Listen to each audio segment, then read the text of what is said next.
Hello दोस्तों, स्वागत है आप सबका हमारे रिया ऑफिशियल वॉइस ज्ञान 2.m में। दोस्तों, आज हम आपके लिए एक गरीब आदमी और महात्मा गौतम बुद्ध की एक ऐसी प्रेरक कहानी लेकर आए हैं जिसे सुनकर आपके मन में आए हुए सभी गलत विचार, आपके मन के सारे संकट, आपके मन के भ्रम मिट जाएंगे।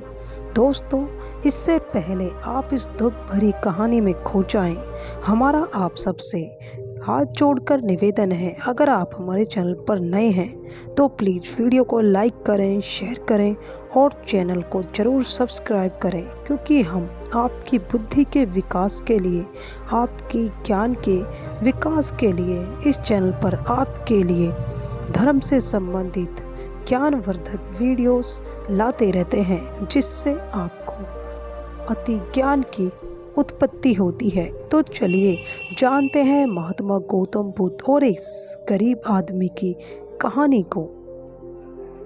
एक बार बुद्ध अपने शिष्यों के साथ चलते हुए एक गांव में आए। उन्होंने अपने शिष्यों के साथ कुछ दिनों के लिए गांव में रहने का फैसला किया। यह खबर गांव में आग की तरह फैल गई कि गौतम बुद्ध उनके गांव आए हैं। लोग बुद्ध को देखने आने लगे और वे अपनी समस्याओं का समाधान पूछने लगे। बुद्ध भी उन्हें उनकी समस्याओं के सभी समाधान दे रहे थे। इस बीच एक ग्रामीण ने बुद्ध से कहा, हे भगवान, हम सभी गांव में कड़ी मेहनत करके अपना जीवन यापन करते हैं और हम धन्यवाद करते हैं। उसने हमें जो भी दिया उसके लिए सर्वशक्तिमान है। लेकिन हमारे गांव में एक व्यक्ति है जो कोई काम नहीं करता है और अपनी गरीबी के लिए सर्वशक्तिमान को हर समय दोषी ठहराता रहता है। वह हमेशा भगवान को कोसता और गाली देता रहता है। अगर हम उसे रोकने की कोशिश करते हैं तो वह हमें भी गाली देना शुरू कर देता है। हमें समझ में नहीं आ रहा है कि क्या करें। बुद्ध मुस्कुराते हुए कहा, आप लोग कृपया उसे मेरे पास ले आओ। एक ग्रामीण ने कहा, तथागत वह व्यक्ति बहुत कठोर है। वह आपको गाली भी दे सकता है और हम उसे आपका अपमान करते हुए नहीं देख सकते, इसलिए उसे बुलाना उचित नहीं है। बुद्ध मुस्कुराए और कहा, चिंता मत करो, तुम उसे यहाँ लाओ। उससे कहो कि भगवान बुद्ध तुम्हारी समस्याओं का समाधान कर सकते हैं। गांव वाले उससे पहले लाने गए। उस व्यक्ति ने जाने से इनकार कर दिया और कहने लगा, बुद्ध पाखंडी है, वे सभी नकली हैं, मैं किसी के पास नहीं जाऊंगा। लेकिन जब कुछ ग्रामीणों ने उन्हें बताया कि बुद्ध आपकी समस्या का समाधान कर सकते हैं, तो वह बुद्ध के पास जाने पर सहमत हुआ।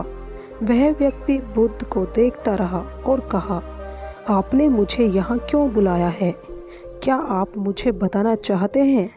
क्या आप भी चाहते हैं कि मैं सर्वशक्तिमान को गाली न दूँ?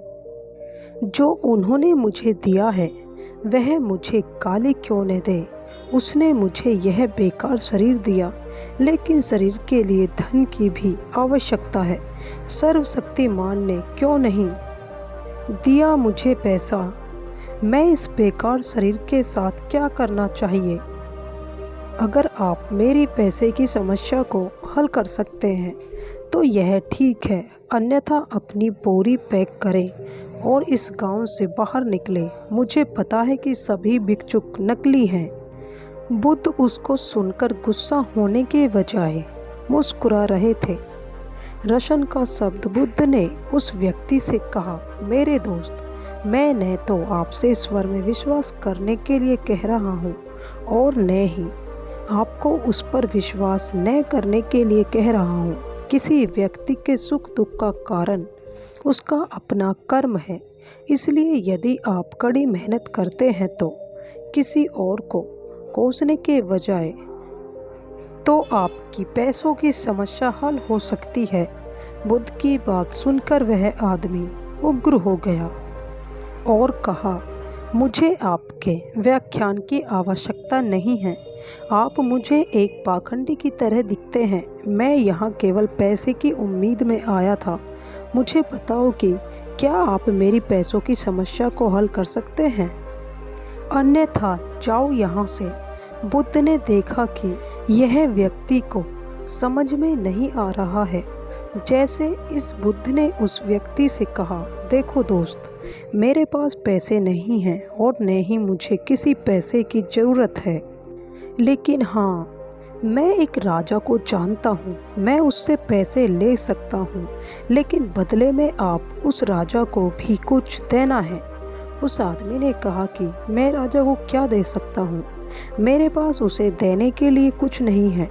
तो बुद्ध ने कहा, राजा का एक बेटा है जो जन्म से अंधा है। राजा के चिकित्सा सलाहकार ने कहा है कि अगर वे एक जीवित व्यक्ति की आंखें प्राप्त करें तो वे इलाज कर सकते हैं।